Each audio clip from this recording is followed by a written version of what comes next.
प्रसिद्ध उद्योगपती गौतम अदानी यांनी एक पोस्ट करत आशाताईंना श्रद्धांजली अर्पण केली आहे।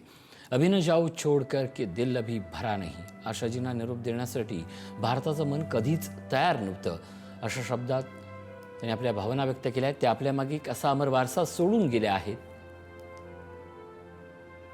जो येणाऱ्या अनेक पिढ्यांच्या मनात आणि घराघरात सदैव गुंजत राहील।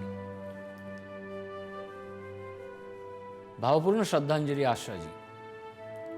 तर कमल हसन यांनी भारतीय संगीत सृष्टीतील एक असं नाव त्यांनी गेल्या 8 दशकापासून रसिकांच्या हृदयावर अधिराज्य गाजवलं, आणि त्या म्हणजे आशा भोसले। भारतीय संगीत सृष्टीतलं एक अजरामर नावाला कमल हसन यांनी आपल्या शब्दसुमनांनी श्रद्धांजली अर्पण केली आहे।